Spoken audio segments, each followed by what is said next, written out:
हिमालय के उत्तुंग शिखर नरनारायण पर्वत के मध्य में अलकनंदा, भैरवी चक्र, उर्वशी पीठ, जहां सरस्वती अलकनंदा में समाहित होती हैं, उस नारायण आश्रम बद्रिकाश्रम में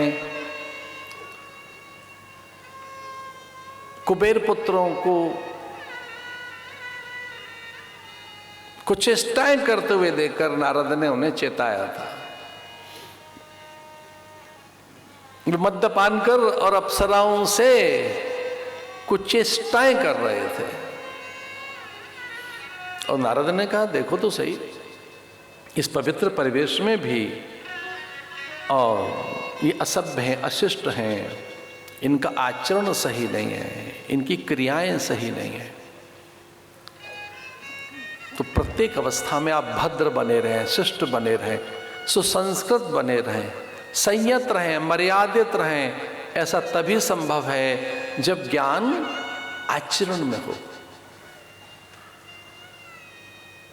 कुछ लोगों के जीवन में ज्ञान तो रहता है पर वो आचरण में नहीं है, उनके चरित्र में नहीं है, उनके चिंतन और स्वभाव में नहीं है, उनके प्रकृति और उनके गुणों में नहीं है, वो केवल कोश में रखा है।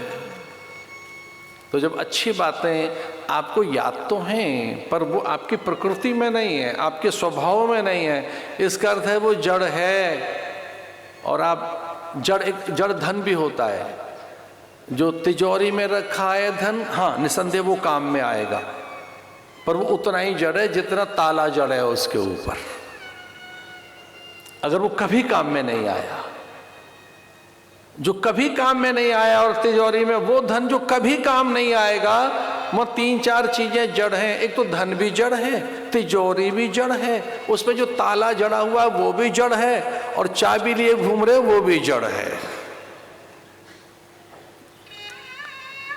जिस तिजोरी में धन रखा है और वो किसी काम नहीं आएगा, तो धन भी उतना ही जड़ है जितनी जड़ तिजोरी है, जितना जड़ ताला है।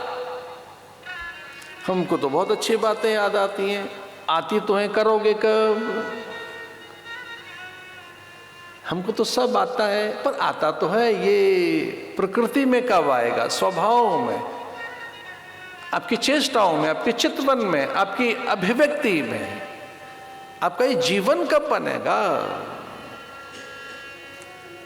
इसे नारद ने उन्हें चेताया, जाओ तुम जड़ बन जाओ। और भागवत में आता है वो मणिग्रीव नलकूबर नाम के दोनों कुबेर के पुत्र वृक्ष बन गए। मणिग्रीव और नलकूबर के उद्धार की जो कथा है, इसके मूल में वृक्ष, वनिता, लता, पात, औषधि, उनके उपदेश हैं।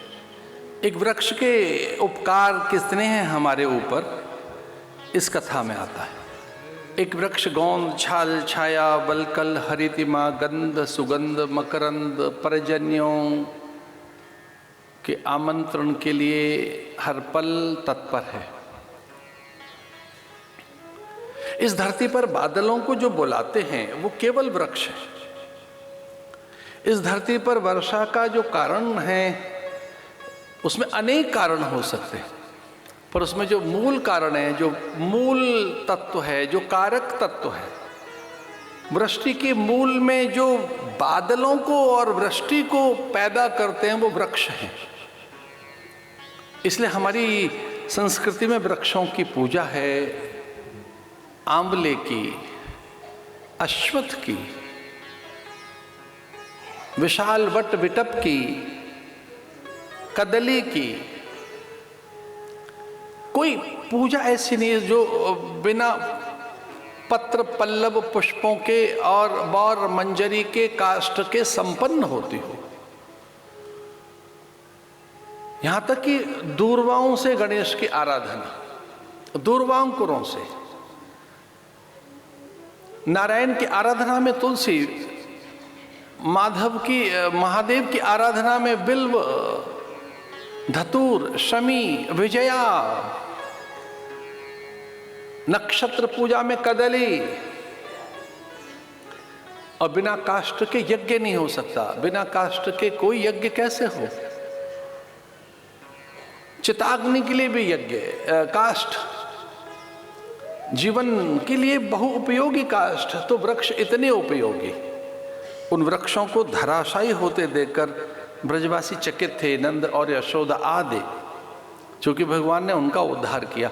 उनको ये मिला हुआ था श्राप के उन्हें शीत, ग्रीष्म, वर्षा का ताप अथवा शीत या उनकी प्रतिकूलता अनुभव होती रहेगी। हम वृक्ष उपासक हैं, हम जानते हैं कि कई वृक्ष इतने संवेदनशील हैं कि स्पर्श से वो कुम्भला जाते हैं। हमारी जो मानसिक संवेदनाएं, जो मनोभाव हैं, उनसे वो व्याकुल होते हैं। सबसे निकट वो हमारे हैं। उसके अधिक संवेदनशील पशु और पंछी हैं, उनसे अधिक संवेदनशील प्रकृति के अन्य घटक हैं। उनके पूजन की भागवत में चर्चा है।